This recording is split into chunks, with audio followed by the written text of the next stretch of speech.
pudiera alterar el pH en forma abrupta y generar la presencia de sobrepoblación bacteriana, ¿no? Recuerden que el estómago y el duodeno tienen que estar asépticos. Cuando se altera ese pH, los gérmenes de tractos bajos colonizan tractos altos y finalmente se produce una neumonía aspirativa porque se colonizó el estómago. Y entonces, sobre eso hay mucha discusión. Un producto que siempre se ha promocionado como gran protector para prevenir úlceras de estrés es el sucralfato, ¿no?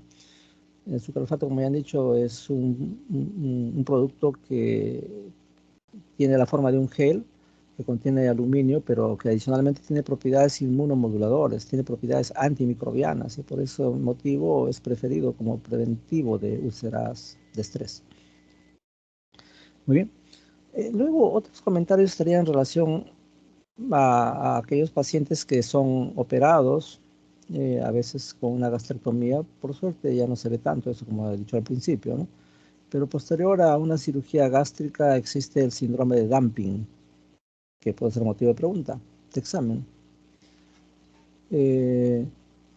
Freddy Samuel, ¿ha escuchado hablar del síndrome de dumping?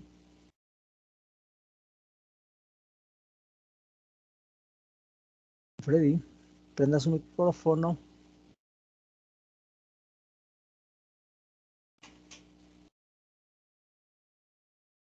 ¿Está Freddy?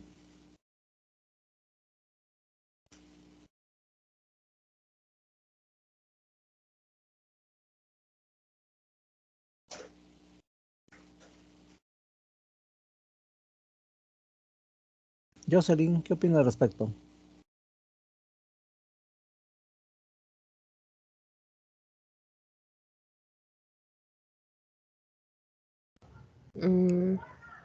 Buenas noches, doctor. Buenas noches. ¿Nadie, Gisette? Buenas noches, doctor. No he escuchado el síndrome de dumping. Ya, también se conoce como el síndrome del vaciamiento rápido, ¿no? Entonces, cuando ya no hay estómago, obviamente se hace una anastomosis entre el duodeno y el esófago. Y entonces, cuando se ingiere alimentos, la oferta de solutos es marcada y eso se ve acompañada por una liberación grande de insulina. ¿No? Hay un dumping temprano y un dumping tardío, ¿no? Entonces, generalmente estos pacientes que tienen vaciamiento gástrico, vaciamiento rápido, van a cursar con diarrea y en la fase tardía comienzan a tener sudoración. ¿Por qué? Porque se libera gran cantidad de insulina y eso los lleva a la hipoglicemia, ¿no? Entonces, los pacientes que han sido operados de estómago tienen que ser seguidos muy cercanamente y explicarles que ese síndrome de dumping de todas maneras se va a presentar. Entonces, son gente que no debe consumir grandes cantidades de alimentos, porque eso es lo que los arrastra hacia la secreción incrementada de insulina y finalmente termina por ocasionar hipoglicemia, ¿no? Inclusive con pérdida de conocimiento y con convulsiones. Entonces, hay que enseñarles a que su dieta tiene que ser fraccionada y comer de a poquitos y en varias tomas, ¿no? Es una complicación propia de esas personas que antes se operaban pues el estómago, ¿no? Ahora ya no se opera más que para las neoplasias gástricas, ¿no? Pero por una úlcera péptica benigna, úlcera gástrica o duodenal, no, ya casi no se opera, ¿no? Eh, Rosario le preguntamos, ¿no? Mayra, ¿qué cosa es el síndrome de Solinger-Ellison?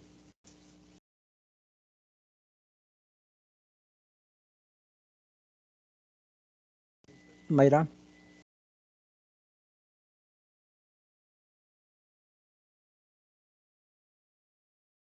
encienda su micrófono. Mayra.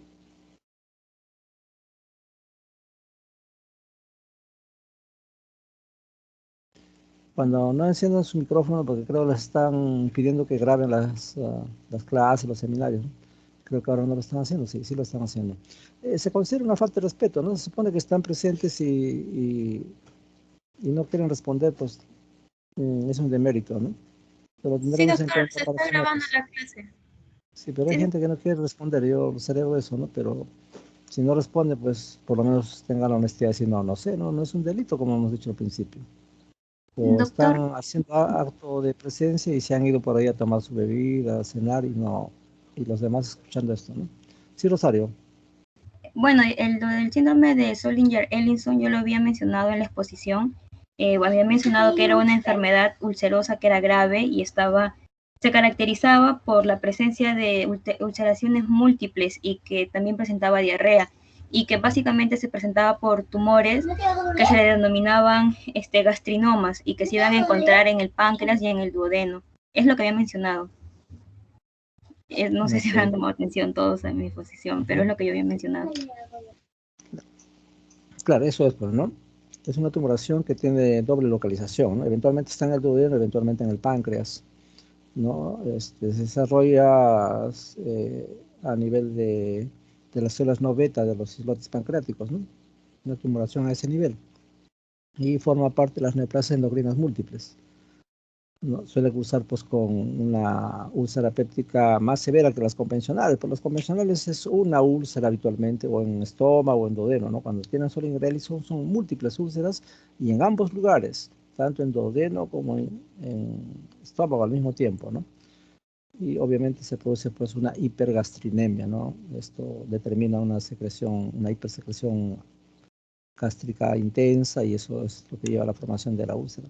Acá es mandatorio el uso de inhibidor de bomba de protones y obviamente de extirpar el tumor, ¿no? Entonces, nuevamente para recordarles que inhibidor de bomba de protones debe ser usado juiciosamente. Desde ahora es bueno que recuerden ese concepto.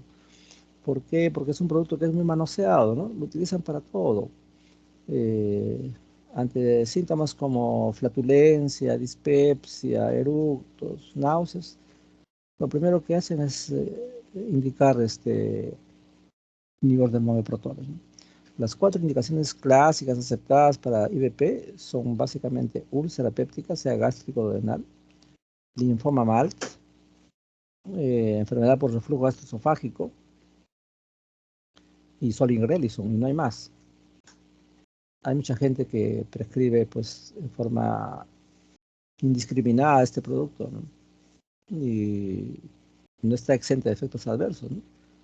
Y creo que les comenté en una clase que dictamos anteriormente, no sé si al otro grupo. Hay personas que, como les va bien, cuando le recetan este producto, luego por su cuenta lo van tomando, ¿no? Y como nadie controla la venta de productos farmacéuticos, pues van, piden su blister de omeprazol, de pantoprazol, y se toman todo el año. Una señora de 70 años, ¿no? Y uno de los efectos adversos, al margen de que altera el pH gástrico, es la osteoporosis. Y ya tener una osteoporosis previa empeora su osteoporosis. Y hay tiempos predeterminados para cada tratamiento. Así, por ejemplo, cuando la persona tiene enfermedad por reflujo gastroesofágico, el tratamiento son 8 semanas. Cuando es una úlcera péptica, 4 o 6 semanas. Sin embargo, hay gente que lo usa todo el año, ¿no? Obviamente va a estar con algunos efectos adversos, ¿no?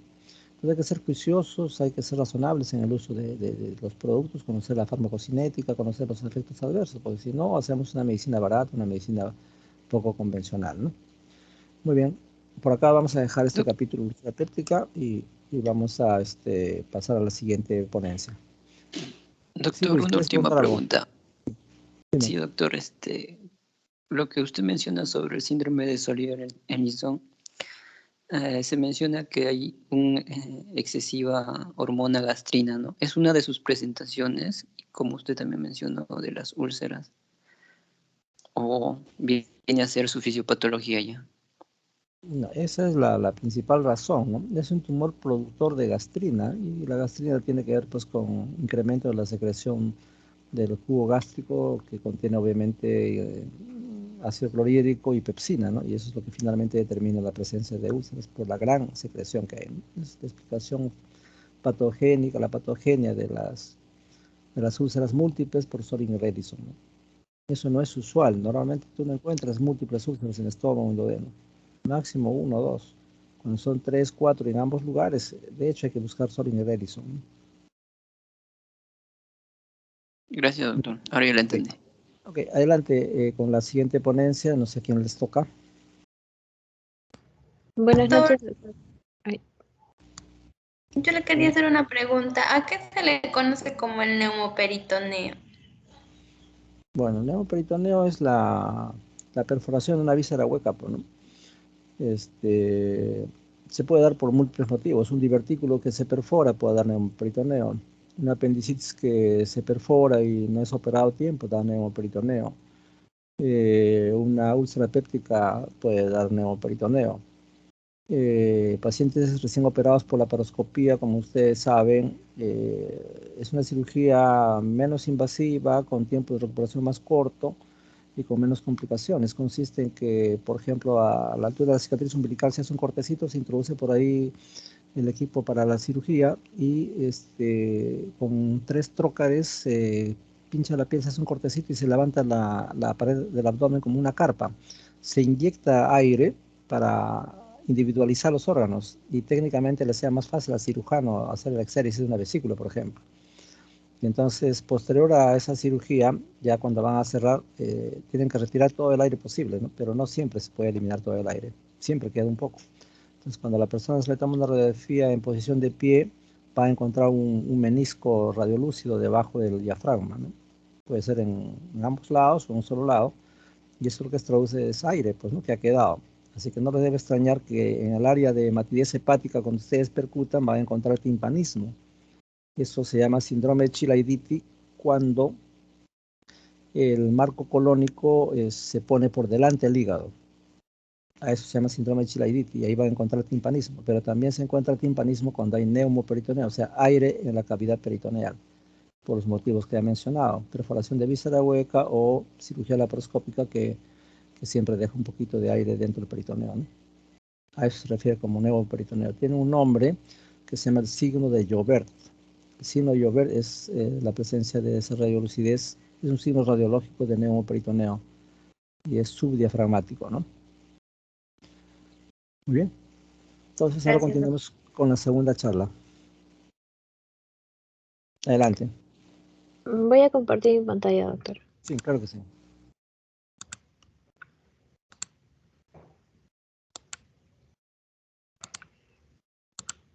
Ya. Buenas noches. Ahora vamos a hablar sobre la hepatitis viral. Em, La hepatitis viral es un término anatomoclínico mediante el cual hacemos referencia a la lesión hepatocelular o necroinflamatoria del hígado.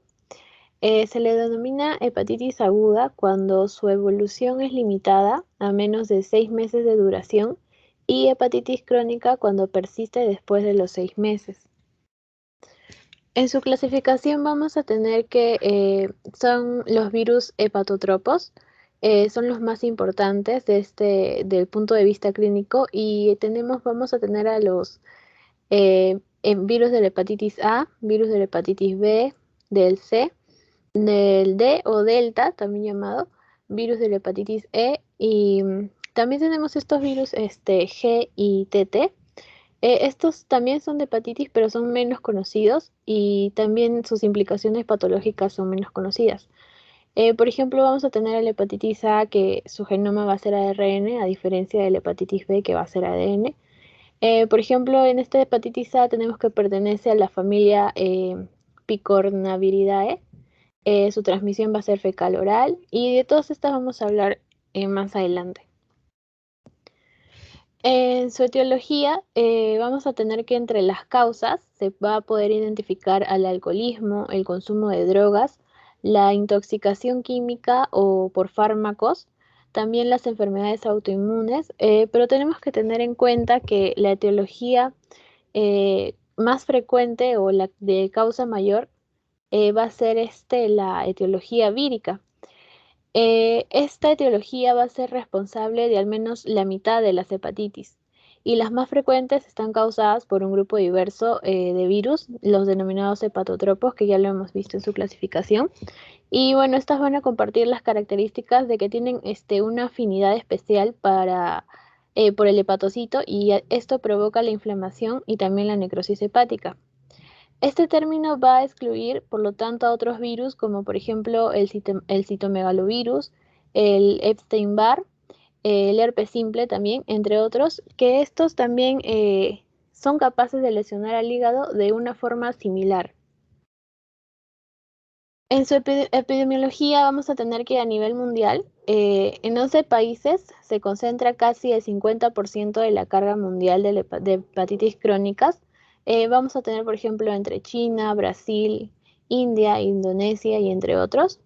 Pero también junto a estos países tenemos a otros 17 más que tienen una alta prevalencia de la enfermedad y estos van a soportar un 70% de la carga mundial. Entre ellos, por ejemplo, tenemos a Filipinas, Camerún, Colombia y aquí se encuentra Perú, otros países como Nepal o Tailandia.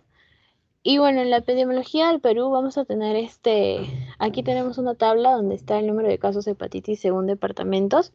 Y bueno, se dice que el 73.6% de los casos se van a reportar en 5 departamentos, entre ellos Ayacucho, Cusco, Junín, Huánuco y Lima, que como podemos observar son los primeros de esta lista, ¿no? Y que han ido incrementando y también disminuyendo los casos. Y entre los últimos de esta lista vamos a tener a Tacna, Moquegua, que tienen muy pocos casos o por decir ninguno. Pasando a las manifestaciones clínicas, vamos a tener que los síntomas y signos son muy similares entre los distintos tipos de hepatitis, independientemente del virus que sea el causal, por lo que no es posible poder presumir que qué virus la está ocasionando, ¿no? Entonces, vamos a tener que establecer la etiología y para esto va a ser necesario recurrir al estudio serológico, ¿no? Que nos va a ayudar en el diagnóstico. El cuadro clínico de la hepatitis puede ser de la hepatitis viral aguda, puede ir desde una ausencia de síntomas y signos, que este es el más frecuente, pero puede llegar hasta un cuadro de insuficiencia hepática aguda grave, que ya sería una hepatitis fulminante. Si bien es cierto, las manifestaciones clínicas son muy inespecíficas, pero podemos tener enfoque en algunos síntomas como por ejemplo la fiebre, el malestar general, la anorexia, las náuseas y vómitos, la diarrea, la ictericia, la coluria, el malestar también en el hipocondrio derecho. En la anamnesis, en todo paciente de que se sospecha este diagnóstico de hepatitis, se va a tener que interrogar sobre el lugar de residencia, las condiciones sanitarias de la vivienda, ya que este está relacionado con los factores de riesgo. Los antecedentes de viajes a zonas endémicas también es muy importante. Los contactos familiares, las transfusiones de sangre, ya que estas son un mecanismo de transmisión para esta enfermedad. El consumo de drogas por vía endovenosa, alguna vacunación previa o, por ejemplo, también los hábitos sexuales o también previas cirugías. Pasando a los exámenes de laboratorio, el hallazgo más característico que se va a observar va a ser la elevación de las aminotransferasas o las transaminasas, especialmente la glutámico pirúvica. Esta va a estar en un valor de 10 a 100 veces del máximo, ¿no? Del máximo valor normal. Este grado de elevación enzimática no se va a correlacionar con la gravedad de la enfermedad, sino, por ejemplo, esta elevación de las aminotransferasas se inicia en un periodo prodrómico, que esto se va a traducir en una necrosis hepatocelular y esto sirve para el diagnóstico y también para su seguimiento de la hepatitis. También puede presentar una hiperbilirrubinemia, que este grado va a ser variable generalmente hasta 10 miligramos por decilitro, pero en unas formas de colestásicas puede llegar a ser mayor de 30 miligramos por decilitro. Y también tenemos a la fosfatasa alcalina, que se va a encontrar normal o tal vez levemente aumentada en las formas colestásicas. Ahora pasamos a hablar sobre la hepatitis A. Este va a ser, el virus de la hepatitis A es un virus ARN de la familia de los Picornaviridae, como ya lo hemos dicho. La hepatitis A va a ser una inflamación del hígado debido a una infección por el virus de la hepatitis A. Este virus se va a propagar principalmente cuando una persona no infectada o no vacunada ingiere agua o alimentos contaminados por heces de una persona que ya está infectada. La infección está muy asociada al agua y a los alimentos insalubres. También está asociada al saneamiento deficiente y a la mala higiene personal. También se puede decir que está asociada al sexo bucoanal. Y a diferencia de la hepatitis B y C, esta hepatitis A no va a causar una hepatopatía crónica, pero sí puede llegar a causar los síntomas debilitantes y raras veces alguna hepatitis fulminante, ¿no? Que a menudo esta es mortal. En su distribución geográfica, vamos a tener que se pueden distinguir zonas de diferente nivel, ¿no? Ya sea elevado o intermedio bajo, y van a poder contraer la infección, pero no significa esto que se vaya a presentar la enfermedad. Vamos a tener las zonas con altos niveles de infección, en los cuales van a estar los países de ingresos bajos y medianos, bajo las condiciones de saneamiento, y las prácticas de higiene van a ser deficientes. La infección va a ser frecuente y en la mayoría de los niños ya lo han contraído antes de los 10 años. Y muy a menudo no se presentan los síntomas. Teniendo las zonas con bajos niveles de infección, vamos a ver que esto está relacionado o se ve en los países de ingresos altos con un buen nivel de saneamiento e higiene. Las tasas de infección son bajas. La enfermedad puede aparecer en adolescentes y adultos de los grupos de alto riesgo más que todo. Y también por algunos consumidores de drogas inyectables, o tal vez los hombres que mantienen relaciones sexuales con hombres, y las personas que viajan a zonas de alta endemicidad. También como por ejemplo algunas personas que están en algunas poblaciones aisladas. Y bueno, pasando a las zonas con niveles intermedios de infección, aquí se van a encontrar los países que tienen ingresos medianos y las regiones donde el saneamiento no siempre es idóneo, no siempre es el correcto. Y pues aquí los niños a menudo van a mostrar la infección durante la primera infancia, pero también pueden llegar a la edad adulta sin inmunidad. Ahora la transmisión del virus de la hepatitis A, se va a transmitir principalmente por vía fecal oral, como ya lo hemos dicho. Es decir, cuando una persona no está infectada, va a ingerir el agua o los alimentos que ya están contaminados por heces de una persona infectada. Esto suele ocurrir en las familias por la suciedad de las manos de la persona que está encargada de cocinar, ¿no? O también la transmisión hídrica no es tan frecuente, pero sí puede ocurrir porque esta está relacionada con la contaminación por aguas residuales o también por el abastecimiento de agua insuficientemente tratada. También tenemos que el virus puede transmitirse por contacto físico estrecho con una persona infectada, como por ejemplo, ya lo hemos mencionado, el sexo bucoanal. Pasando a los síntomas, vamos a tener el periodo de incubación que suele ser de unos 14 a 28 días.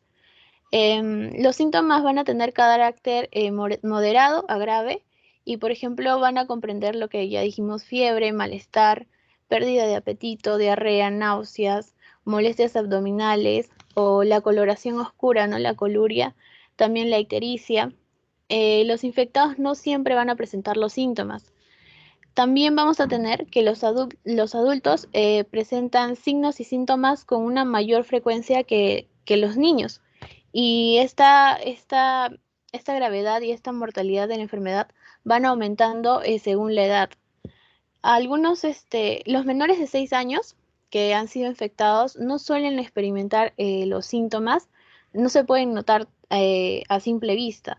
Y, por ejemplo, solamente el 10% muestra ictericia.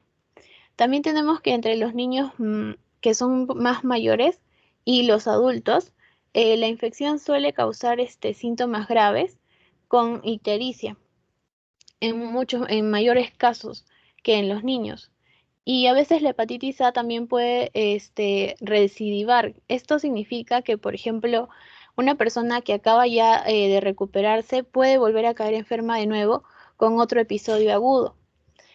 Pero sí se llega a recuperar, por lo general. En los factores de riesgo vamos a tener que cualquier persona que no se haya vacunado o infectado puede contraer la hepatitis A. En las zonas donde el virus está extendido, en la mayoría de las infecciones se va a producir durante la primera infancia, Y entre los factores de riesgo vamos a tener el saneamiento deficiente, la falta de agua salubre, la convivencia con una persona infectada, también las relaciones sexuales con una persona infectada, el consumo de drogas recreativas, el sexo entre hombres y los viajes a zonas de alta endemicidad sin inmunización previa. Ahora ya por último vamos a tener el diagnóstico de la infección aguda por el virus de hepatitis A. Esto se va a confirmar mediante la detección en suero de anticuerpos de inmunoglobulina M antivirus de la hepatitis A. Esto va a persistir durante 3 a 6 meses y la detección de inmunoglobulina G anti-HBA, que es el virus de la hepatitis A, indica la exposición previa a este virus, con una inmunidad de vacunación previa, y esto se va a permanecer detectable de por vida ya. El tratamiento, no hay ningún tratamiento específico para esta hepatitis. Los síntomas sí pueden remitir lentamente a lo largo de las semanas o meses. Lo más importante va a ser evitar los medicamentos que sean innecesarios y no se debe administrar los antieméticos ni paracetamol. Para prevenir esta enfermedad, bueno, es la mejoría del saneamiento, ¿no? La inocuidad de los alimentos, la vacunación, también son las medidas, son estas las medidas que son más eficaces para combatir esta hepatitis A. También la propagación se puede reducir mediante un abastecimiento adecuado de agua potable, la eliminación correcta de las aguas residuales de las comunidades, también las prácticas de higiene personal, como por ejemplo lavarse las manos antes de comer y después de ir al baño.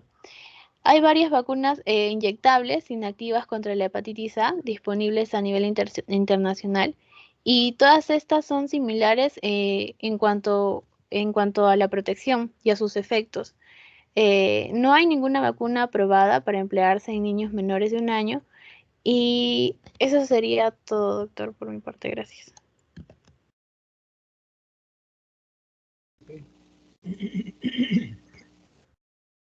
¿Quién va a responder?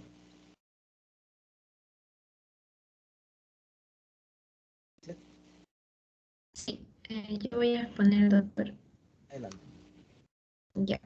Bueno, buenas noches. Yo voy a hablar acerca de la hepatitis B, C, D y E. Bien, primero, la hepatitis B, como ya mencionó mi compañera, pertenece a la familia de los hepatnavirus, en género ortohepatnavirus, y bueno, es su procedencia el virus de la hepatitis B. Lo importante de reconocer el virus de la hepatitis B es ver su estructura. En su estructura vamos a encontrar la envoltura. En la envoltura vamos a encontrar distintos antígenos, que son los que van a ser importantes al momento de la replicación del virus, al momento también de poder reconocerlo en los exámenes de sangre a nivel serológico, ¿no? A nivel en las pruebas de laboratorio. Y es importante reconocer a nivel de la envoltura, tenemos al antígeno para la hepatitis B pequeño, el antígeno de superficie grande y el antígeno de superficie medio.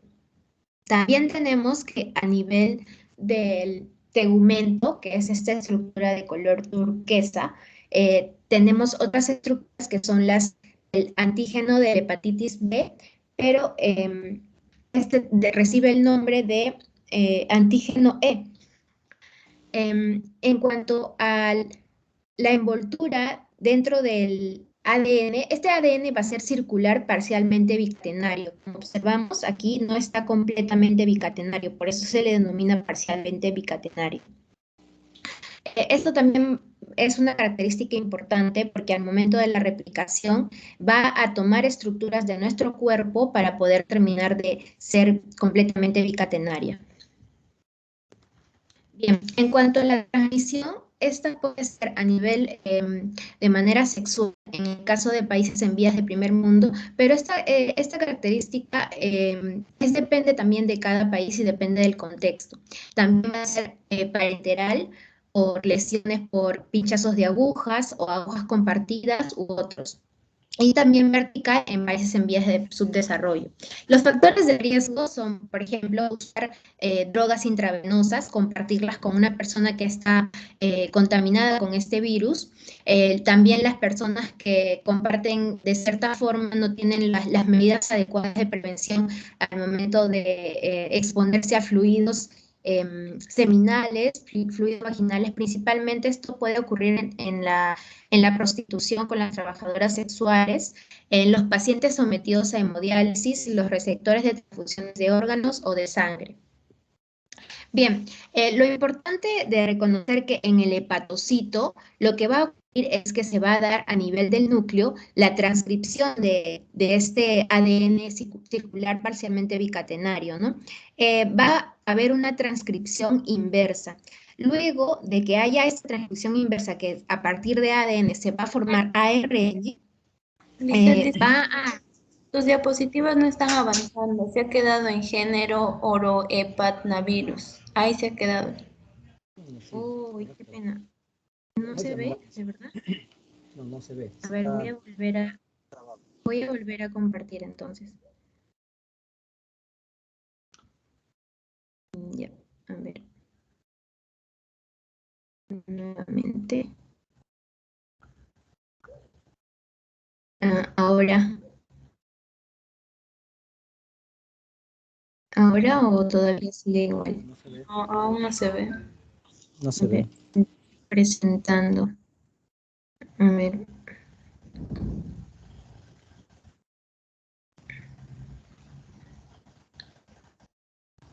De repente es mi internet. Está En presentando. todo caso, pásanos por WhatsApp para ayudarte a proyectarlo.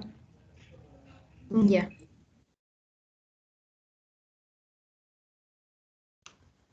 A ver, voy a intentar otra vez.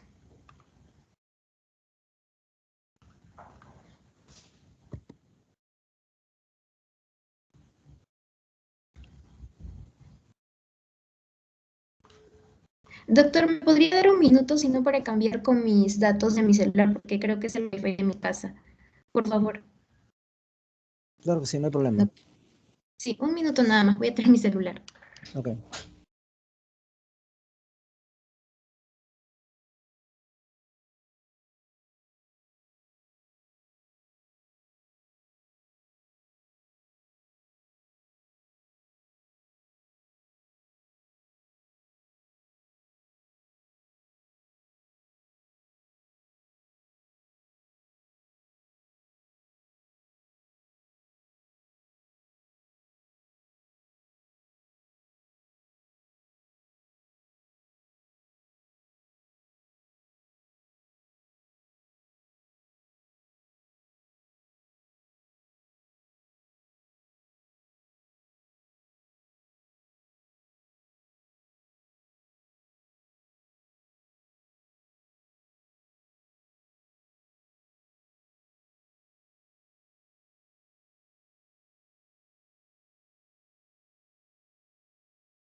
A ver, ahora voy a ver si ya se puede.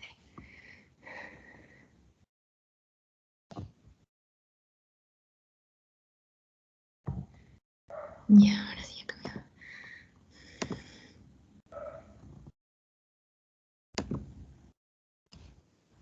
Ya. ¿Ahora ven pantalla? Todavía no aparece. ¿Todavía? Ahora sí. Ahora sí. Ya, ahora sí se ¿Sí? ve. Ya, gracias. Adelante. Ya. Bueno, como les comentaba, me quedé en la parte de la transcripción. Ya. Bien. Entonces, lo que va a ocurrir es que el virus va a realizar la transcripción inversa, porque va a formar a partir de ADN ARN. Y esto va a generar que se empiece a formar a través de nuestros mismos nutrientes. El cuerpo va a empezar a formar, a completar este ADN circular que es parcialmente bicatenario para convertirlo en un ARN. Y así va a salir el virus ya con nuestras propias proteínas formado, ¿no? Y a su vez también va a salir de la célula el antígeno de superficie de la hepatitis B. Entonces, ¿qué ocurre? Nuestro cuerpo va a reconocer esto como algo extraño, como algo dañino, y empieza a atacarlo. Entonces, ¿qué se menciona en cuanto a la hepatitis B? Que la hepatitis B no es citopática. ¿Por qué? Porque no es que el virus de la hepatitis B nos destruye, es nuestro propio cuerpo al defenderse que nos va a ir destruyendo. ¿Por qué? Porque va a atacar al mismo hepatocito, porque reconoce que estas estructuras están haciéndole daño. Entonces, mencionamos que el periodo de incubación va a ser de 1 a 6 meses. El periodo preictérico se va a dar en una semana aproximadamente y este va a presentar erupciones, artritis y fiebre. El periodo ictérico va a ser de 1 a 3 meses y va a presentarse la que es la pigmentación de color amarillo. Va a haber también prurito, coluria, que es la concentración de la orina de color oscuro, náuseas, vómitos, fatiga y dolor en el cuadrante superior derecho. El periodo de convalescencia va a haber fatiga. Bien, lo que va a ocurrir es que a nivel del hígado se encuentra este virus, el virus de la hepatitis B. Lo que va a ocurrir, como les mencioné, que va a haber una respuesta inmunitaria, los linfocitos van a empezar a actuar porque van a reconocer que los hepatocitos están contaminados con el virus y van a empezar a atacarlos. Esto va a generar que el virus empiece a ser eliminado por nuestro cuerpo, por nuestro sistema inmunitario, y va a presentar al inicio un cuadro agudo que puede llegar a una curación en algunos casos, pero el 70% de las personas son asintomáticas. En el caso de que haya una respuesta inmunitaria limitada, que quiere decir que nuestro cuerpo no se ha defendido lo suficiente, vamos a presentar el cuadro crónico. Este cuadro crónico se va a presentar con síntomas leves.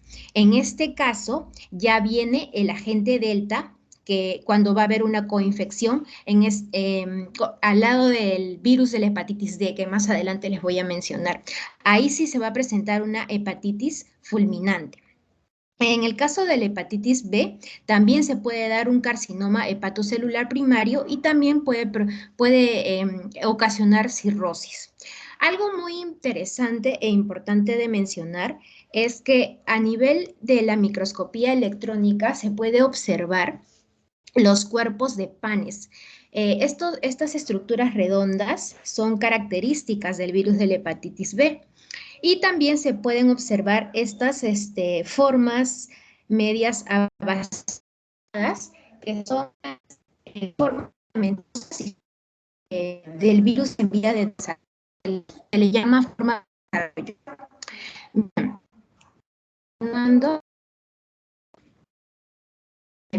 Dice, tu audio está fallando. ¿Se escucha bien? Se traba y una voz metálica por momentos.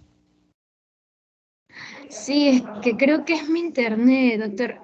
Ahorita que he cambiado, qué raro, porque he estado fallando mi wifi y ahorita estoy usando el celular de mi papá porque no tengo suficientes datos, pero si sigue así, a ver, no sé cómo podría solucionar. ¿Todavía me sigue escuchando mal? Sí, ahora está mejor. Ya, doctor, disculpe. No. Bueno, en cuanto a la hepatitis B aguda, en un 90% va a curarse, las personas se pueden curar, pero hay un 1% que esta hepatitis B puede ser fulminante.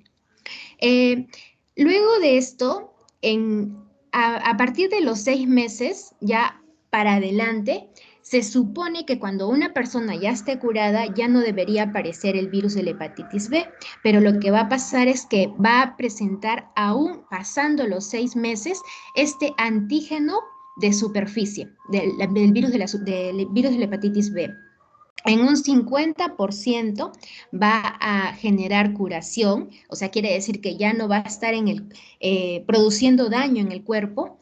De un 5 a 15% va a estar en situación de portador asintomático, de un 10 a 20% va a generar hepatitis crónica persistente y esta a su vez puede generar una enfermedad extrahepática que puede producir una poliarteritis nodosa o glomerulonefritis.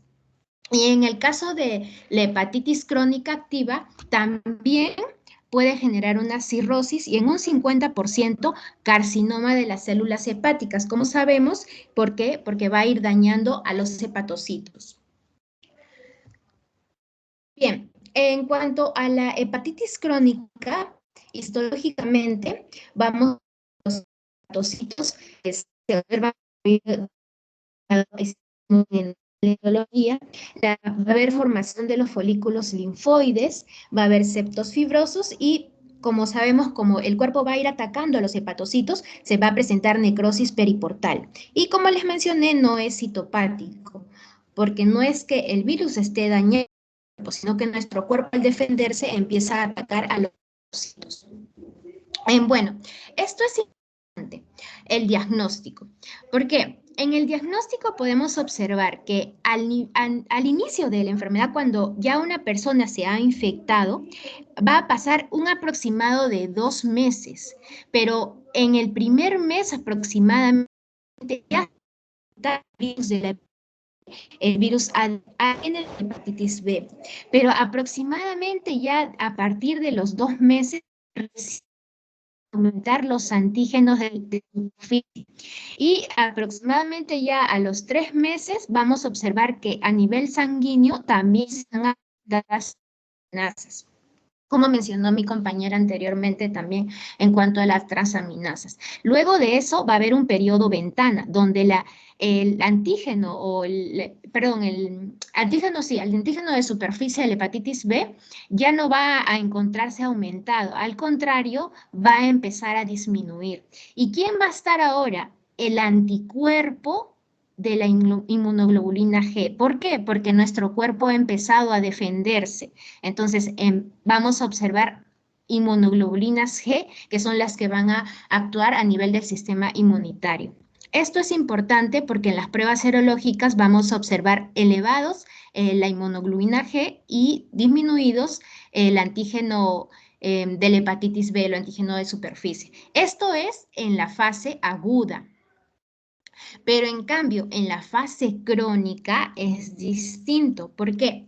Porque a nivel de el examen serológico ya no vamos a observar a la inmunoglobulina G elevada. Al contrario, vamos a encontrar elevado al antígeno de superficie, ¿no? Acá, en este cuadrito, podemos ver el resumen de la infección aguda, ¿no? Por ejemplo, en el caso de la infección aguda, como les mencioné, el antígeno de superficie va a estar elevado, el antígeno el antígeno B, E, que les mencioné también que estaba en la estructura, también va a estar elevado, pero no va a estar elevado el anticuerpo de superficie para la hepatitis B. Y las inmunoglobulinas M van a estar elevadas. También las transaminasas van a estar elevadas. En el caso del periodo ventana, como es un periodo entre comillas que se podría decir que no se está produciendo nada, pero eso no quiere decir que no va a haber síntomas, no vamos a presentar antígenos, tampoco vamos a presentar anticuerpos. Eso es porque el virus está replicándose.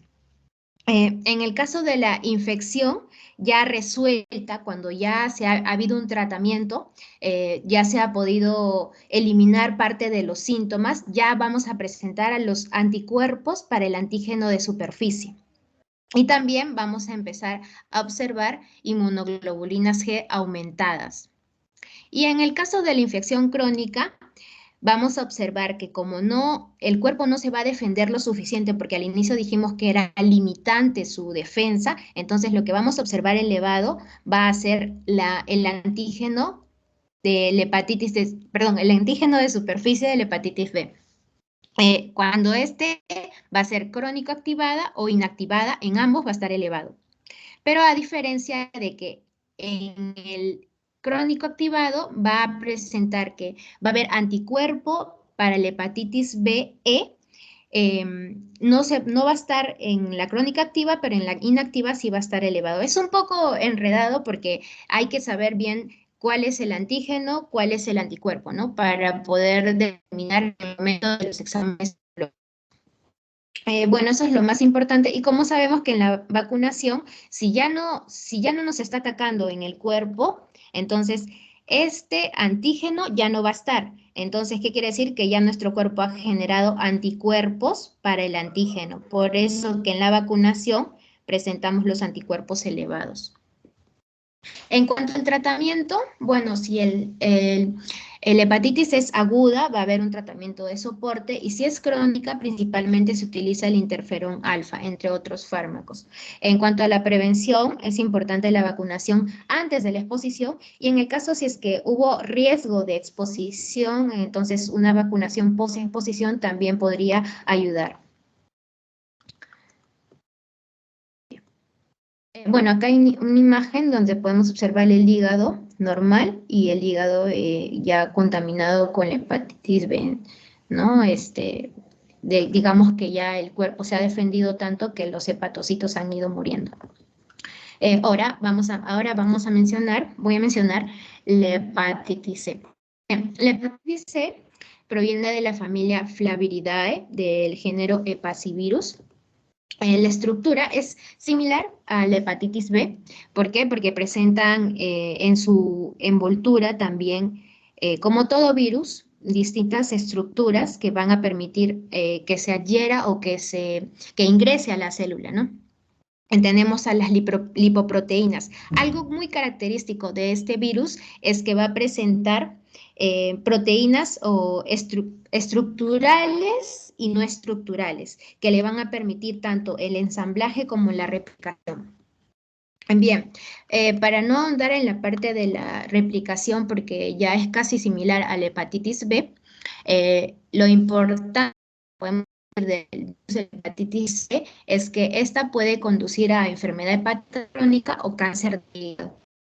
Puede ir generando desde una fibrosis, cirrosis a un carcinoma hepatocelular. En el caso de esta puede generar descompensación y producir ascitis, hemorragias por varices gastroesofágicas, encefalopatías hepáticas e ictericia, ¿no? Es bastante característico, como ya sabemos, en la hepatitis, la pigmentación amarilla en la piel.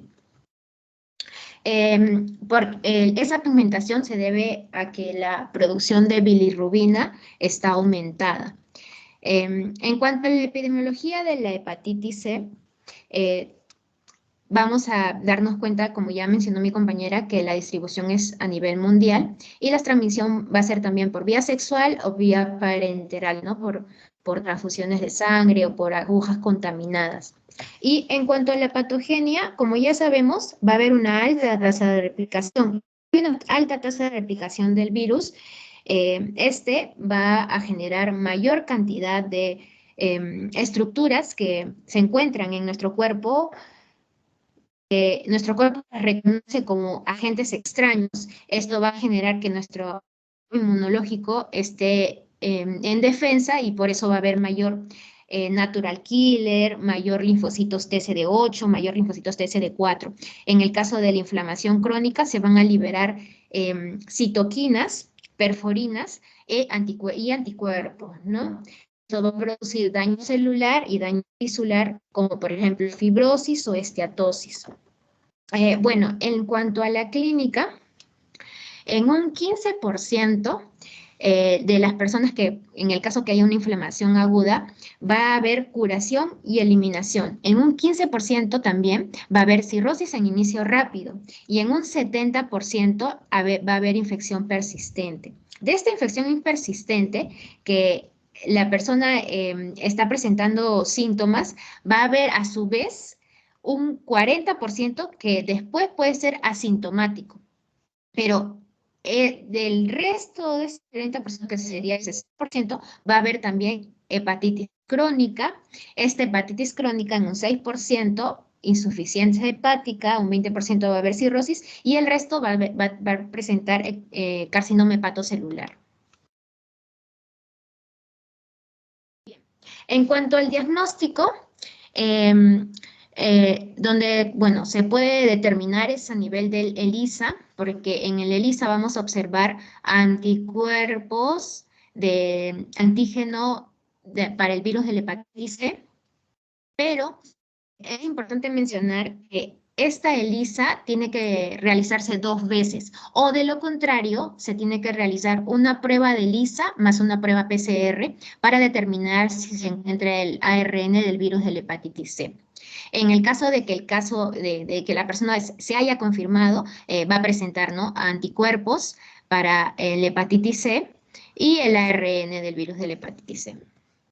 En el caso del tratamiento, va a ser convencional o por fármacos, ¿no? En el caso del convencional, como sabemos, en casi todos se utiliza interferón alfa o terapia combinada de interferón alfa con ribavirina.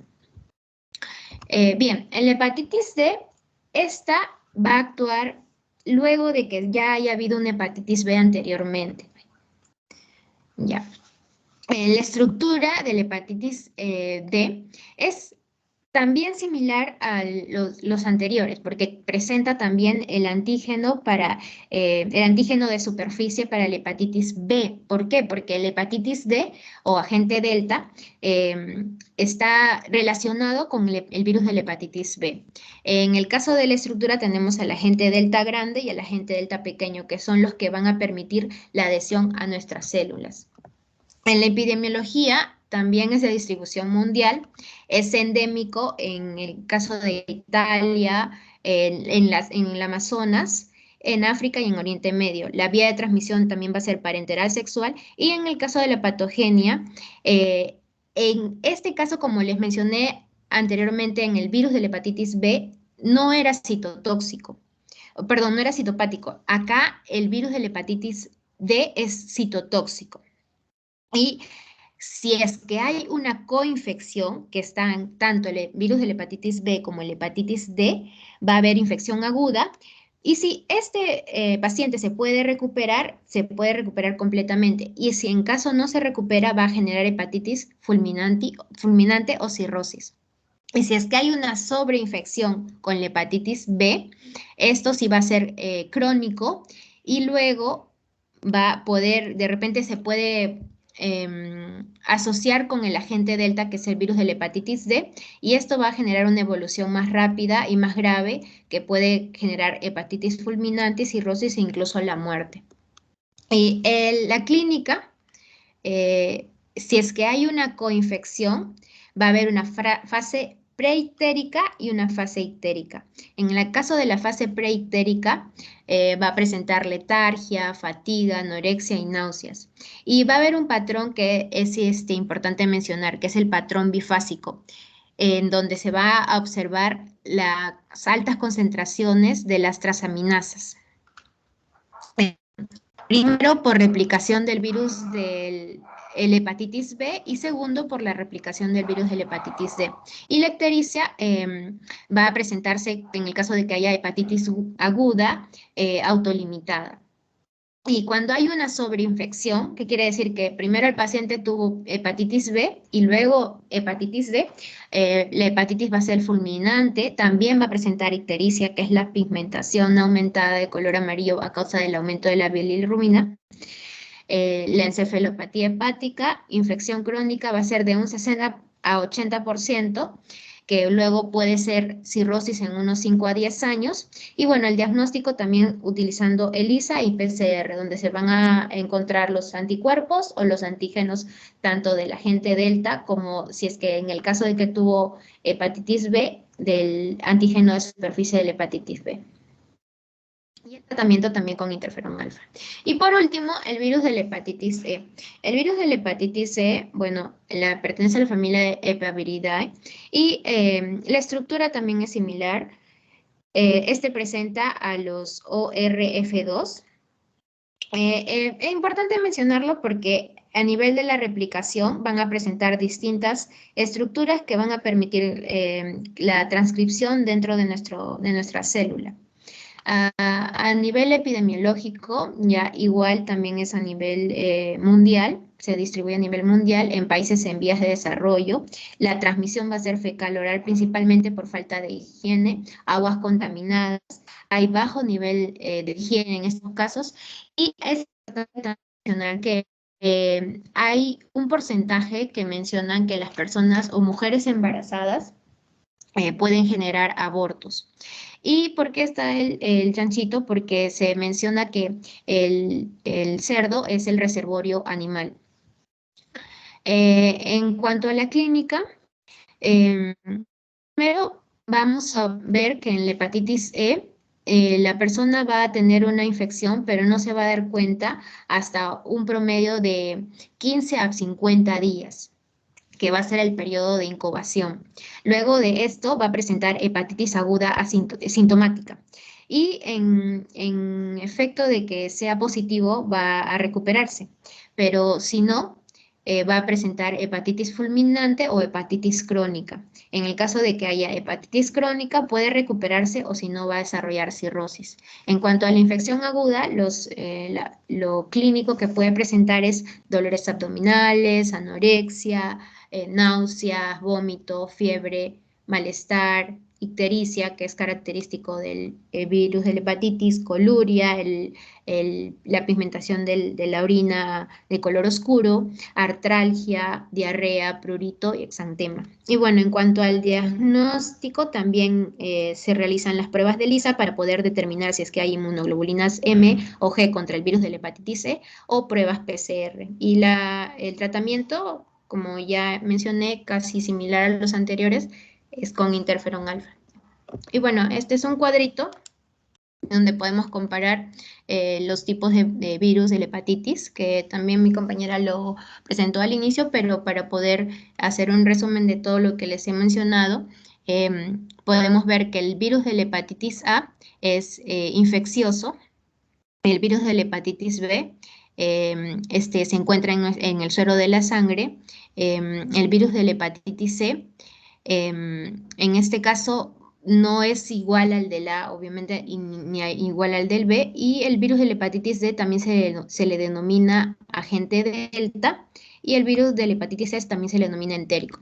Bueno, el único que es distinto es el virus de la hepatitis B, porque este es el que realiza transcriptasa inversa, ¿no? En la transmisión, como ya mencionó mi compañera, en el virus de la hepatitis A es fecal oral y en el caso del B, C y D es parenteral sexual y en el caso de la hepatitis C es fecal oral igual que el de la hepatitis A. La variación, bueno, depende del periodo de incubación. La hepatitis B va a ser de 45 a 160 días, la hepatitis C puede ser de 14 a 180 días y bueno, en el caso del DI es casi similar, uno es de más o menos 15 a 50 días. El inicio de la hepatitis B va a ser insidioso y al igual que la hepatitis C y la hepatitis D y E va a ser brusco, ¿no? Y como sabemos, los marcadores serológicos van a estar presentes en los 5 tipos de hepatitis ya mencionados. Bueno, eso sería todo con respecto a mi exposición. Muchas gracias. Ok, Lizeth. ¿Preguntas? ¿Alguien quiere preguntar a Lizeth?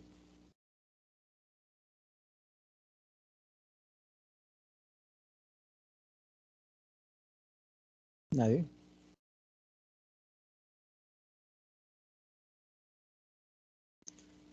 Bueno.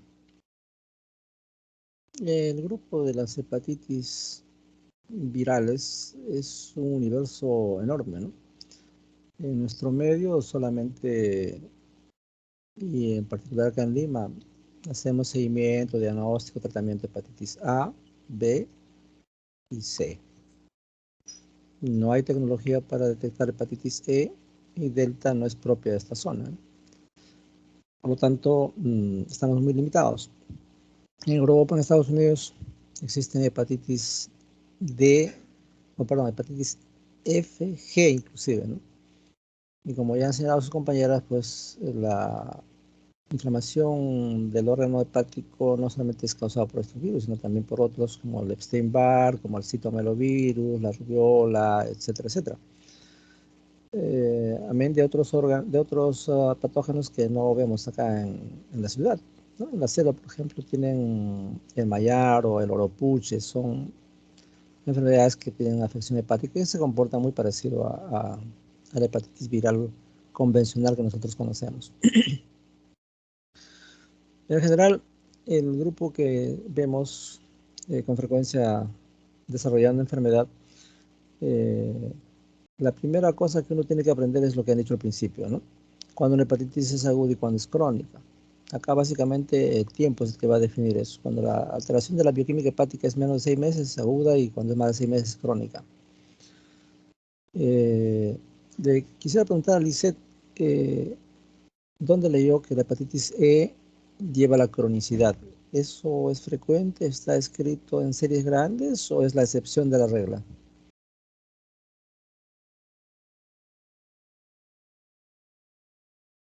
Es la excepción, doctor. Yo lo leí que menciona que la hepatitis E es quien determina si es crónico o agudo. Bueno, cada virus tiene su propio comportamiento, ¿no? Desde que su transmisión es fecal oral, tanto la A como la E son hepatitis que se autolimitan. De que tengan diversas formas de presentación clínica, es cierto, pero de ahí a que de cirrosis hepática, por ejemplo, hepatitis C, que yo sepa, no existe, ¿no? Pero bueno, en todo caso habría que revisar artículos recientes, si es que han documentado que haya hepatitis crónica por el virus C. Hasta donde yo sé, los únicos que dan hepatitis crónica son el B, el C y el delta. Entonces, cuando uno es atacado por un agente viral de los 3 que he mencionado, B, C o delta, cabe la posibilidad que pueda tener las siguientes formas de presentación, ¿no? En realidad, los 5 tipos de hepatitis, desde la A hasta la E, pueden ocasionar hepatitis fulminante. Entonces, esa es una forma de presentación. Otra forma de presentación es la hepatitis aguda, que debe sospecharse cuando las transaminasas se elevan encima de 500. Pueden alcanzar valores 1000, 2000, 3000, 5000 de transaminasas y eso nos dice que hay un daño hepatocelular. Esa es la forma aguda, pero también existe la forma colestásica, ¿no? La hepatitis A, por ejemplo, puede presentarse como una colestasis, claramente de la fosfatasa alcalina elevada y las transaminasas ligeramente elevadas en comparación con la fosfatasa que está como 10 veces elevada al valor basal. Entonces, una afección por hepatitis B, por ejemplo, puede llevar a hepatitis fulminante y en menos de 7 días desarrollarse encefalopatía hepática que lleva al coma hepático y mata. Es una forma hiperaguda o aguda de hepatitis. No, hay un grupo de gente que hace hepatitis aguda, menos de 6 meses de enfermedad y la gran mayoría resuelve. Pero hay un grupo de gente que habiendo hecho hepatitis A progresa hacia la forma crónica. En la forma crónica hay 3 subtipos, ¿no? La crónica activa, la crónica persistente y la crónica lobular. Foli, ¿cómo hacemos la diferencia? Hepatitis crónica activa, persistente y lobular.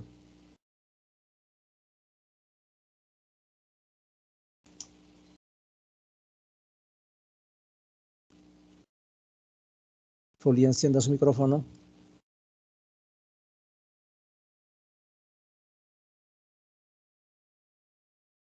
Los que no contestan les vamos a ir disminuyendo sus puntos en el examen, ¿no? ¿Está Foli por ahí? Sí, doctor, no podía activar mi micro. Disculpe si estoy aquí. ¿Qué dice? ¿Cuál es su respuesta? ¿Perdón? ¿Cuál es su respuesta? ¿Está siguiendo lo que estamos conversando o no? Sino que la doctora Palomino me había llamado porque está coordinando para un examen que está tomando justo ahorita y por eso contesté el teléfono. No escuché, doctor. Mayra, ¿qué opina al respecto? ¿Cuál es la diferencia entre hepatitis crónica activa, crónica persistente y crónica lobular?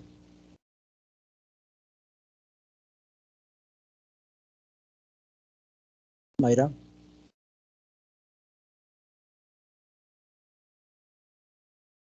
Segunda llamada de atención, Mayra, no estás contestando.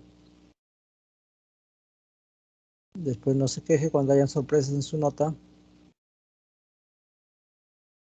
Mayra.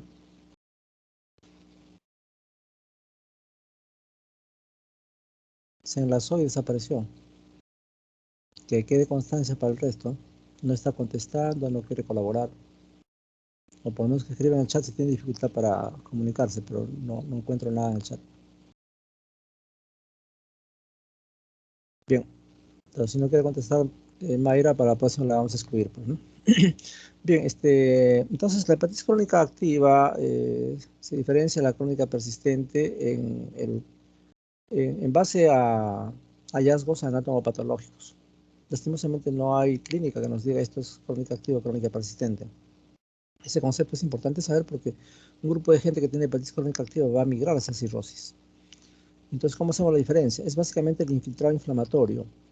Hay infiltrado inflamatorio que va a estar localizado en el espacio porta y hay infiltrado inflamatorio que va a comprometer el lobulillo hepático. Cuando el infiltrado inflamatorio básicamente se circunscribe al espacio porta, eso es una hepatitis crónica persistente. Por lo tanto, tendrá mejor pronóstico. ¿Por qué? Porque no está comprometiendo el parénquima hepático, vale decir, el lobulillo hepático. En cambio, si un paciente presenta infiltración del espacio porta, pero también infiltración del lobulillo hepático, traducido porque hay necrosis en sacabocado, necrosis en puente, la formación de rosetas que son neopatocitos o signos de regeneración o bandas fibróticas, eso es hepatitis crónica activa. La crónica activa definitivamente va a llevar a cirrosis, ¿no? Y un grupo de pacientes con cirrosis terminan haciendo hepatocarcinoma. Entonces, los pacientes con hepatitis B pueden comportarse como hepatitis fulminante, como hepatitis aguda, como hepatitis crónica activa, como crónica persistente, como cirrosis y como hepatocarcinoma. La hepatitis crónica lobular se parece mucho a la hepatitis aguda. La diferencia es que el infiltrado inflamatorio es de carácter crónico, dado por linfocitos, por monocitos, por células plasmáticas, ¿no? Lo cual no ocurre en un evento agudo que es básicamente por polimorfos nucleares. Bien, entonces esa es una de las preguntas que se les hace, ahí las respuestas todas. Muy bien. Otro concepto que es pertinente saber es que las personas que se contagian a más temprana edad son los candidatos a hacer cirrosis. Es excepcional encontrar cirróticos en gente que ha adquirido la hepatitis después de los 30 años. Es más frecuente encontrar cirróticos en el largo plazo a personas que se han contagiado por transmisión vertical en el momento de su nacimiento, ¿no? La mamá era portadora de hepatitis B y se lo transmite a través de la herencia. Entonces acá cuenta el antecedente epidemiológico, ¿no? Como bien ha señalado su compañera, las zonas de mayor prevalencia de hepatitis B son los departamentos del trapecio andino y todo lo que es ceja de selva. Entonces, el trapecio andino está conformado pues, por Ayacucho, está Huancavelica, Purímac, Cusco. Entonces, esos son los departamentos donde hay mayor prevalencia de hepatitis. Inclusive la zona de Huanta, en Ayacucho, es una zona de alta endemicidad. Entonces, ustedes tienen que tener presente porque ustedes van a ir a trabajar, a hacer serum. Probablemente algunos van a ir a esa zona. Y si por algún motivo están suturando un paciente, por ejemplo, y se pinchan y no están vacunados, van a hacer hepatitis B. Así que tener mucho cuidado. O de repente se enamoran de alguien de esa zona, mantienen actividad sexual y no saben que tiene hepatitis B, se van a contagiar. Entonces hay que tener en cuenta a qué lugares van a ir, ¿no? El ceja de selva también es un lugar donde abunda hepatitis B. Y entonces el otro concepto que hay que manejar es que hepatitis delta no existe sola. Ustedes no pueden diagnosticar hepatitis delta primigeniamente. Siempre tiene que haber de fondo una hepatitis B y sobre ese contexto se inserta hepatitis delta. Entonces ahí viene otro concepto que es lo que se llama coinfección y superinfección. La coinfección es cuando los dos virus te atacan simultáneamente. Es decir, tienes anticuerpos anticore IgM para hepatitis B y tienes anticuerpos IgM contra hepatitis delta. Eso es una coinfección. En cambio, si un paciente previamente tuvo hepatitis B años atrás, después de 5, 6, 10, 15 años hace hepatitis delta, eso se llama superinfección. En ese caso tendrán anticuerpos IgG anticore para hepatitis delta, para hepatitis B, y tendrán IgM para hepatitis delta. Entonces esa es la respuesta a la otra pregunta que hemos hecho. La diferencia entre coinfección y superinfección.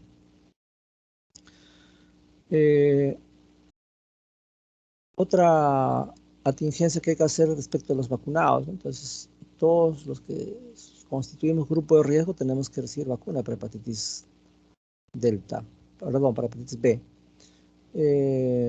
¿Por qué? Porque somos gente que está en posibilidad de contagiarse, ¿no? Cuando ustedes lleguen al internado, y aún antes, ¿no? Cuando estén suturando en sus prácticas preprofesionales, cabe la posibilidad que se puedan pinchar con gente infectada por hepatitis B. Entonces es mandatorio que se vacune, la vacuna es gratuita. Ustedes van a cualquier vacunatorio de cualquier hospital y los van a vacunar, ponerse las 3 dosis. Actualmente hay desarrollados 2 vacunas nada más, para hepatitis A y para hepatitis B. No existe vacuna para el resto. Ustedes saben que hay 2 tipos de inmunidad, ¿no? La inmunidad activa y la inmunidad pasiva. La inmunidad activa, yo te expongo al antígeno y tu cuerpo responde formando anticuerpos. Esa es inmunidad activa y eso se da para hepatitis A y hepatitis B. En cambio, la inmunidad pasiva es cuando ya te doy los anticuerpos sintetizados bajo la forma de globulinas, ¿no? Gamma-globulinas. Es otra pregunta que se les hizo también. Entonces, vemos que la hepatitis B es una de las formas más serias en cuanto a su evolución, puesto que cuando llegan a ser cirrosis, cabe la posibilidad que puedan dar hepatocarcinoma. Y la cirrosis, como ustedes saben, es una enfermedad que no se cura, solo se controla y hay necesidad de mantener un régimen higiénico dietético estricto, prohibición de una serie de medicamentos y prevención de complicaciones de la cirrosis, que en una de las próximas sesiones nos va a tocar hablar también sobre eso. Por razones desconocidas, las gestantes que tienen hepatitis E son las que hacen hepatitis fulminante y terminan en muerte, tanto del bebé como de la paciente. No se sabe por qué hacen hepatitis fulminante, no hay un claro concepto de cuál es el gatillador que determina, probablemente grados de inmunosupresión en cuanto al hecho de estar embarazada, ¿no? Pero lo mismo sería para las otras formas de hepatitis, pero no se sabe exactamente qué de peculiar tiene la hepatitis C, en general hepatitis fulminante, en cuyo caso las tasas de esta afección, de esta forma de presentación, son mayores que el resto de las formas de hepatitis, ¿no? Entonces, esos son conceptos que hay que manejar, tener en cuenta. Tienen que vacunarse para hepatitis B. Y tal vez la otra pregunta que falta responder es respecto, que también ya lo ha comentado su compañera, ¿no?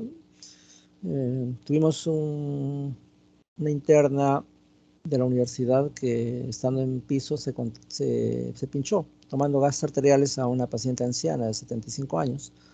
Y esta anciana no tenía recursos económicos, a duras penas pagaba sus exámenes por los cuales había ingresado y encima no tenía serología ni para HIV ni para hepatitis. Obviamente no era el motivo por el cual había ingresado y por lo tanto no tenía esa serología, así que la interna se pinchó accidentalmente, ¿no? Durante el internado tiene que tener cuidado en usar medidas de bioseguridad, ¿no? Primero tiene que ponerse guantes para manejar fluidos. O sea, es totalmente fuera de contexto, por ejemplo, hacer un procedimiento sin guantes. La segunda cosa es que potencialmente cualquiera puede estar infectado por HIV, estar en el periodo ventana. Y si ustedes se pinchan, aun cuando el paciente tiene serología negativa, tranquilamente pueden desarrollar la enfermedad. Y en ese contexto siempre contamos esta suerte de anécdota, ¿no? Han habido 3 casos en mi pabellón en los últimos 20 años que se han pinchado con seropositivos para HIV. Y los 3 han sido de Villarreal. De esta manera que hay que tener cuidado, ¿no? El primer caso fue el año 94. Es un interno que no hizo caso a las reglas que hay, ¿no? Normalmente cuando toman gases arteriales, la aguja que tiene la jeringa después que han tomado la muestra de sangre, tienen que pincharla sobre una gomita que viene en las tapitas de los frasquitos. Y siempre se les dice que esa gomita la pongan en la mesa y ahí clavan la aguja. Él no hizo caso, cogió con la punta de sus 2 dedos de esta forma y comenzó a tratar de atravesarla con la aguja. Pero la goma estaba tan seca que hizo mucha fuerza y se pasó a su dedo, ¿no? Se pinchó el dedo, hizo todo un cuadro de una psicosis reactiva. Iba dando saltitos de pabellón en pabellón, se despedía de sus amigos. En esa época no se tenía mucho conocimiento sobre esto. Y decía, pues me va a morir, ¿no? Porque ya se había pinchado con alguien que tenía HIV. Ya francamente demostrado. Bueno, le hicieron su ELISA basal, fue negativo, todos los meses fue negativo y al final, previo a eso se fue, pues, bueno, me llamaron, yo estaba en práctica privada, les expliqué que tenía que ir al PROCET, que es el programa de control de enfermedad de transmisión sexual, para que le hicieran el lavado y le tomaran el ELISA basal y le dieran la profilaxis, ¿no? Que en ese tiempo se hacía con monoterapia, le daban AZT, sidobudina. Entonces, no los atendieron ahí en Loaiza, volvieron a llamar, los envié a Cayetano Heredia y los atendieron, les tomaron su ELISA basal y todos los meses fue negativo, ¿no? Después terminó el internado, se fue a hacer su serum a Caballococha, que es el pobladito que está en la frontera con Brasil, en esa puntita del mapa que es como un ganchito. Tenía que ir en avioneta desde Iquitos ahí, esa zona, ¿no? Ahí se volvió promiscuo, se metió con las nativas, cogió una gonorrea, hizo una taquicardia paroxística supraventricular, se internó en la clínica del hospital, pero siempre su serología fue negativa para HIV. Finalmente regresó, hizo su residencia en Otorrino y ahora es presidente de un grupo de otorrinos que factura 30, 40 mil soles mensuales, ¿no? Entonces el colofón no es pincharse para ser de éxito, sino tener cuidado con estos procesos, ¿no? El segundo caso es hijo de médico, también de Villarreal, haciendo internado, como es recomendado, para que no se pinche. El médico asistente le hace la punción lumbar a un paciente que tenía meningitis criptocócica por HIV. Una vez que termina de hacer la punción lumbar, le dice, ya rotula los frasquitos y devuelve el material a la enfermera. Normalmente la aguja de la punción lumbar te dan un papel caramelo y entonces pone la aguja ahí y él junta así y se clava las manos así, ¿no? Se clava con la aguja. Él no hizo psicosis reactiva como la anterior, sus ELISAs fueron negativos y luego hizo especialidad, actualmente trabaja, ha vuelto al hospital Loaiza y bueno, por suerte está negativo, ¿no? El tercer caso es otra alumna de Villarreal, estaba tomando gases arteriales, ella sí estaba con guantes, pero bueno, se distrajo, ¿no? Antes supuestamente infundía miedo cuando llegaba, me contaban porque les preguntaba mucho y se pinchó accidentalmente la mano y salió corriendo, ¿no? Entonces yo llegaba al hospital, me cambié y lo fui a buscar y estaba en el caño llorando y se exprimía la sangre, ¿no? del dedo que se había pinchado. Ella fue seronegativa para HIV los meses que estuve en el hospital, pero después desconozco su paradero, no sé qué habrá sido de ella, pero siempre fue seronegativa, ¿no? Y todos ellos recibieron inmunoprofilaxis, o profilaxis con AZT. Entonces, a lo que quiero ir es a lo siguiente, ¿no? La hepatitis B tiene mayor carga viral, está presente en todos los fluidos, está en la saliva, en el sudor, en el semen, etc. En cambio, esa es la hepatitis B. En cambio, el HIV, por ejemplo, no está claramente demostrado. Hay reportes anecdóticos de transmisión por saliva, por lágrima, por sudor. Tiene que haber una puerta de entrada, que es una herida, o por transfusión de sangre, ¿no? Entonces, el mensaje final es vacunarse para hepatitis B. Y finalmente la anécdota que quería referir era la relacionada a otra alumna de Villarreal que, como les estaba comentando, se pincha con esta abuelita de 75 años que no tenía un cobre, así que ella estaba tan asustada que le paga todos los exámenes a la abuelita, ¿no? Para asegurarse que no tenga sífilis, le hace su serología BDRL, le pide su ELISA para HIV, le pide su antígeno australiano para hepatitis B. Y entonces, bueno, llegan los resultados y era una tarde en la cual estaba solo con su residente primer año, ¿no? Y encuentra anticuerpos contra HBS a títulos altos, ¿no? Y se pone muy triste, pues no va a consultar al residente primer año, le dice, uy, qué mala suerte, ya te contagiaste. Luis, ¿cuál sería la interpretación? ¿Están en lo correcto o están equivocados? Repito, es mentira que se pinchó, le piden anticuerpos contra antígeno australiano, le pide antígeno australiano, y la alumnita pues se pide anticuerpos, ¿no? Y le sale a títulos altos contra HBS, antígeno de superficie. ¿Cuál es tu respuesta?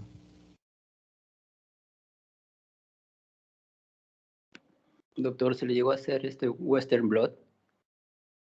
No. Western Blot no, le hicieron ELISA para HIV. Podría estar identificando otro tipo de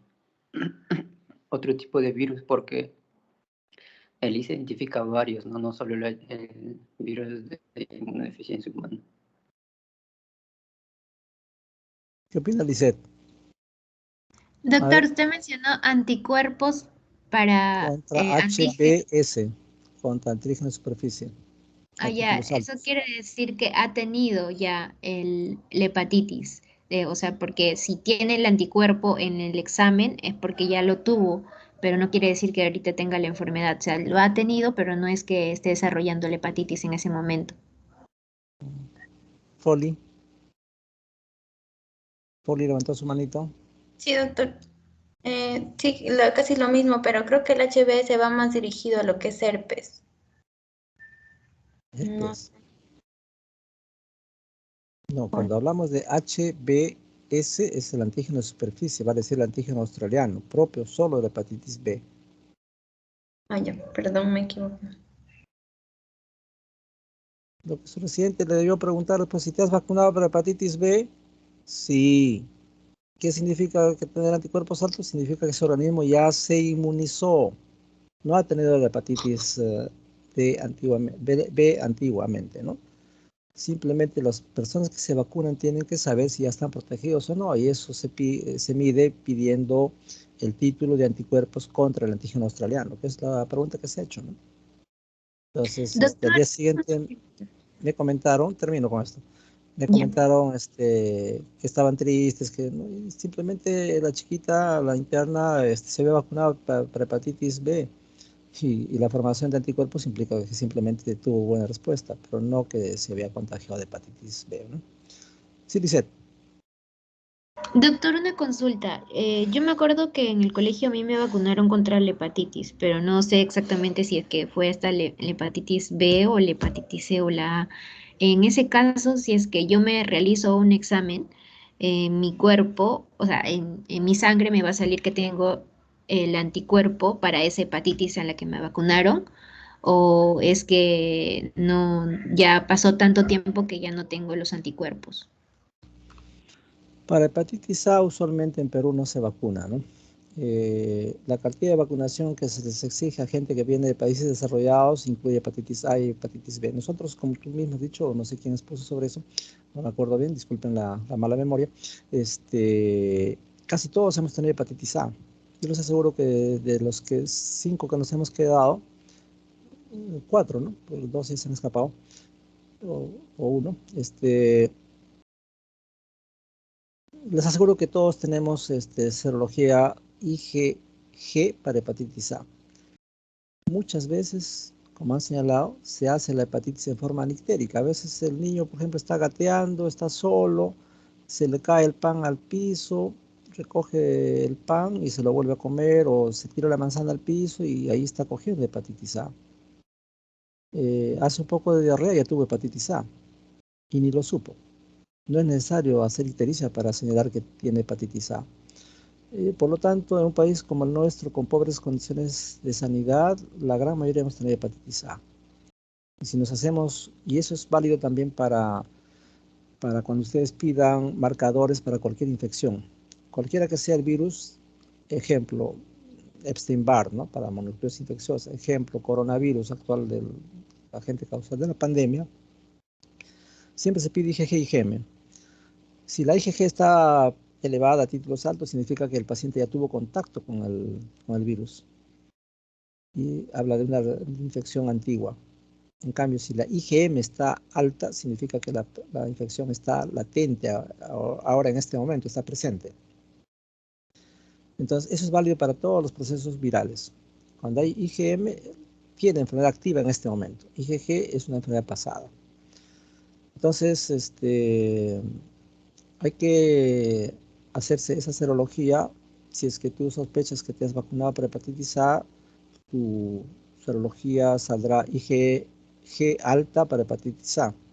Pero si te has vacunado para hepatitis B, tendría que salir los anticuerpos contra el antígeno australiano, que es el antígeno que se coloca como parte de la vacuna para hepatitis B a títulos altos. Indudablemente te tienen que haber vacunado 3 veces. Si te han vacunado una sola vez, no funciona, ¿no? Entonces, la hepatitis B se vacuna uno ahora, la otra dosis dentro de un mes y la otra dentro de 6 meses. Con eso estás protegido para el resto de tu vida. Algunas vacunas hay que invocar el fenómeno booster, ¿no? Que al cabo de 10 años pierden potencia y hay que revacunar, pero eso no es para todos los virus. En el caso de hepatitis B no funciona así. Con 3 dosis estás cubierto para toda tu vida. No existe vacuna para hepatitis C. Entonces, si tú quisieras averiguar, tendrías que hacerte anticuerpos contra el antígeno australiano y anticuerpo IgG para hepatitis A, y con eso vas a salir de dudas frente a cuál estás vacunada. Y si te han puesto las 3 dosis, obviamente sí tienes derecho a reclamar, pero si te has puesto una sola dosis para hepatitis B, eso lo más probable es que va a salir sin títulos altos, ¿no? Para hepatitis B. Así que, Doctor, sí. disculpe, y en el caso, por ejemplo, ya, supongamos que ya yo me vacuné, pero solamente me pusieron una dosis, ya, pero no sé para específicamente, no estoy segura si me vacunaron las dos o las tres o solo una, y no tengo la cartilla, sí, supongamos que hay un paciente que viene y dice eso, ¿podría vacunarse nuevamente las 3 dosis otra vez? ¿No habría complicaciones? No, ninguna. Hay necesidad de que si tu dosis anticuerpos está en 0, es como que no estuvieras vacunado, así que te puedes poner las 3 dosis sin ningún inconveniente. Que es un poco lo que está pasando con este coronavirus, pues, ¿no? Se ha visto que los diversos orígenes de la vacuna en gente por debajo de 60 años sí forma anticuerpos. Hay respuesta, cualquiera sea Sinopharm, sea Moderna, Pfizer, etc. Pero por encima de los 60 años, las personas que se han vacunado, su generación de anticuerpos es pobre. En el departamento donde yo trabajo, en el Hospital Loaiza, de los 48 médicos internistas, solo 2 tienen anticuerpos contra COVID a títulos altos. Y todos hemos recibido vacuna Sinopharm.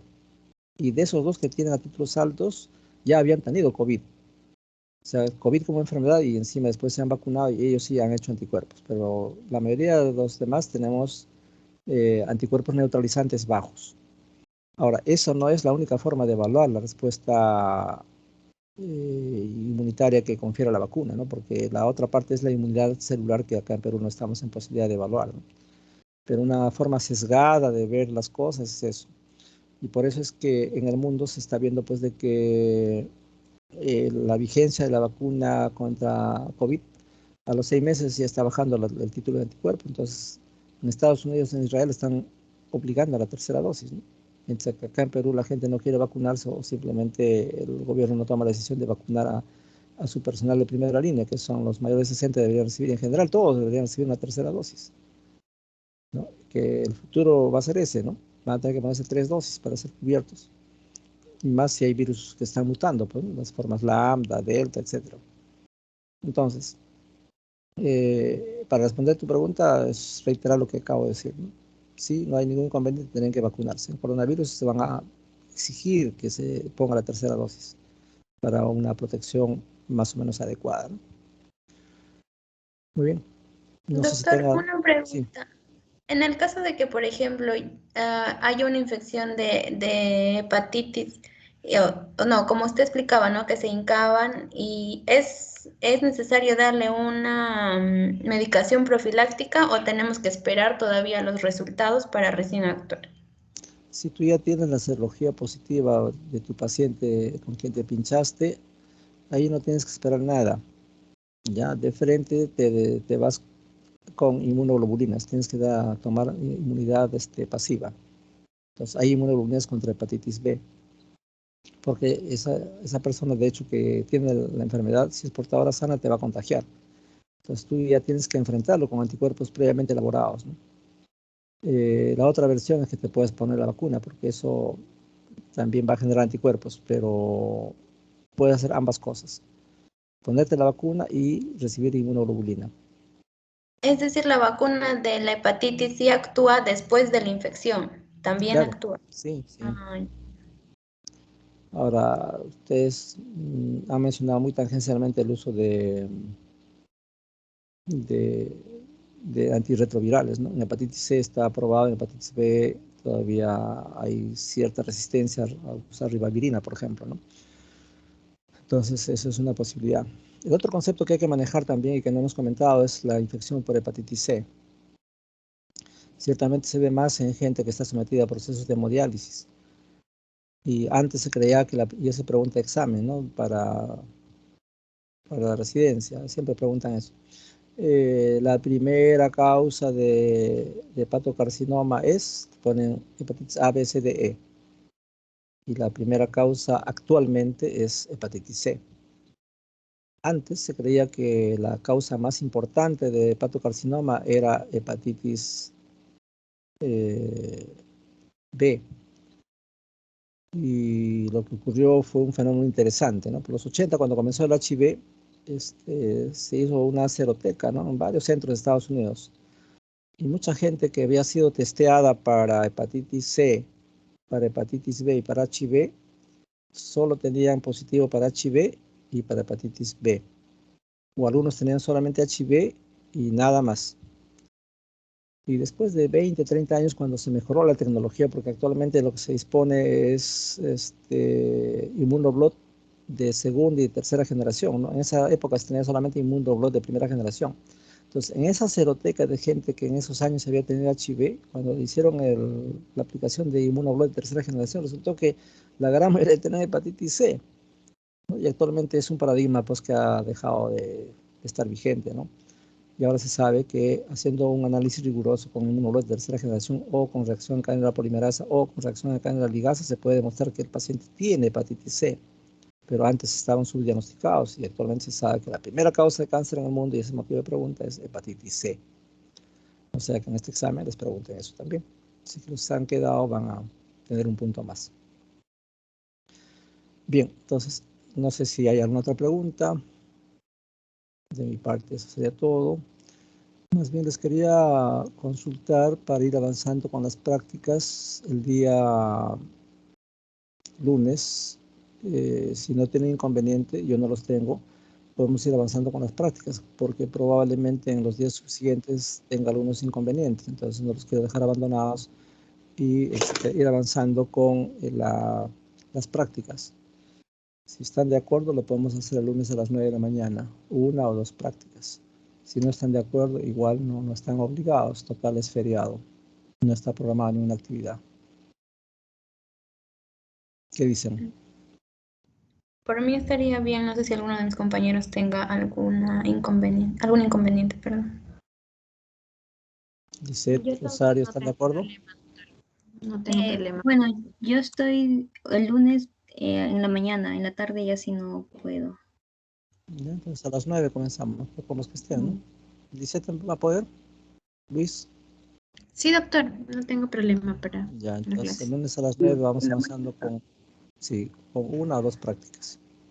Ya, porque probablemente en los días siguientes no puedo estar con ustedes, entonces voy a tratar de avanzar lo más que se pueda. Eso sería toda mi parte. Entonces ya nos estamos viendo el día lunes a las 9 de la mañana. Gracias, Buenas doctor. noches. Buenas noches, cuídense. Gracias, doctor. Estamos Buenas viendo el noches. Gracias, lunes. doctor. Hasta luego. Gracias, doctor. Buenas noches. Buenas noches, doctor. Gracias.